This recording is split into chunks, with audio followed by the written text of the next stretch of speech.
Sabodeus, şehir inşa etme temalı bir strateji oyunudur. Sabodeus'ta oyuncular şehir merkezlerinin etrafına inşa ettikleri yapılarla en yüksek puanı almayı hedeflerler. Kartları tanıyalım. Şehir merkezi kartları. Oyunda 5 adet şehir merkezi kartı bulunur. Bu kartların tasarımları farklı olsa da kullanılış amaçları aynıdır. Yetenek kartları. Yetenek kartları, oyuncuların ellerindeki yapı kartlarını mezarlığa atıp yapı kartı destesinden 4 yeni kart seçmelerini sağlar. Oyuncu yetenek kartını oynadıktan sonra o kartı oyundan çıkarmalıdır. Yapı kartları. Oyunda 5 farklı yapı bulunur. Bunlar fabrika, liman, kale, köprü ve nükleer santraldir. Her yapının kendine ait özellikleri vardır. Yapı kartlarının özelliklerini videonun sonunda anlattık. Kurulum. Her oyuncuya birer şehir merkezi kartı verilir. Oyuncular şehir merkezi kartlarını önlerine açık şekilde bırakır. Her bir oyuncuya kapalı şekilde 4'er yapı kartı dağıtılır. Oyunculara oyun modu ve oyuncu sayısına göre yetenek kartları dağıtılır. Oyuna kimin başlayacağına karar verildikten sonra oyun saat yönünde sırayla ilerler. Terimler: İnşa etme, sabote etme. Bir oyuncu kendi şehrine yapı kartı yerleştirdiğinde bu hamleye inşa etme, rakibinin şehrine yapı kartı yerleştirdiğinde bu hamleye sabote etme denir. İnşa etmek ve sabote etmek için açılan kartlar, üzerlerindeki rakamların biri görünecek şekilde şehir merkezi kartının veya uygun yapı kartının altına sürülmelidir. Mezarlık. Oyuncuların inşa etme veya sabote etme dışında harcadıkları kartları biriktirdikleri desteye mezarlık denir. Mezara atılan kartlar diğer oyunculara gösterilmez. Yapının eşi. Şehir merkezinin bir tarafına inşa edilen yapılar yarım yapılardır. Yapıları tamamlamak için şehir merkezinin diğer tarafına aynı yapı türünden bir yapı kartı daha oynamak gerekir. Her yarım yapının eşi diğer yarının simetriğine inşa edilmelidir. Hamleler.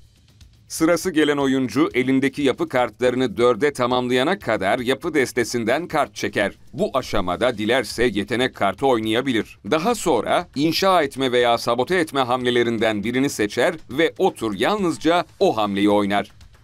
İnşa etme hamlesi yapan oyuncu elindeki 4 karttan ikisini oynamak zorundadır. Elinden çıkardığı kartların ikisini birden inşa etmek için kullanabileceği gibi kartlardan birini inşa etmek için kullanıp birini mezarlığa atabilir ya da her iki kartı da mezarlığa atıp hiç yapı inşa etmeyebilir. Sabote etme hamlesi yapan oyuncu, elindeki yapı kartlarından yalnızca birini kullanmalıdır. Rakiplerinden birini sabote ettikten sonra elinde 3 kart kalan oyuncunun hamle hakkı biter ve oynama sırası diğer oyuncuya geçer. Kurallar: 1. Şehrinize inşa ettiğiniz yapının simetriğine aynı türde yapı inşa etmek zorundasınız. 2. İnşa ettiğiniz yapının eşini inşa etmeden yeni türde yapı inşa edemezsiniz. 3. Her yapı türünden bir çift inşa etmek zorundasınız. 4. Aynı yapı türünden ikinci çift yapı inşa edemezsiniz. 5. Yalnızca kendi şehrinizde çiftini tamamladığınız yapı türleriyle rakiplerinizi sabote edebilirsiniz. Yapı kartlarının özellikleri. Fabrika. Şehrine bir çift fabrika inşa eden oyuncu bir yetenek kartı kazanır. Kurulan fabrika türündeki yapılardan en az birinin puanı 0'sa oyuncu yetenek kartı kazanamaz. Liman. Oyuncu kendi şehrine liman türünde yapı inşa etmeden rakiplerini liman kartıyla sabote edebilir. Eğer şehrinde 0 puanlı bir liman varsa limanı tamamlamadan sabote edemez. Köprü. Köprü türündeki yapıları inşa ve sabote etmek için bir önceki yapının tamamlanmış olmasına gerek yoktur. Köprüden sonra yeni bir yapı türü inşa etmek için de köprünün tamamlanmış olması şart değildir. 0 puana sahip köprü kartları köprü özelliği taşımaz. Nükleer santral. Şehrinde nükleer santral tamamlanan oyuncu sahadaki tamamlanmış yapılardan birini seçerek o yapı çiftini imha etmek zorundadır. İmha edilen yapı çifti rakibin şehrinde de olabilir, oyuncunun kendi şehrinde de. İmha edilen yapı çifti şehrin sahibi tarafından tekrar inşa edilmelidir. Şehrindeki nükleer santral kartlarından en az birinde 0 puan olan oyuncu hiçbir yapıyı imha edemez. Kale.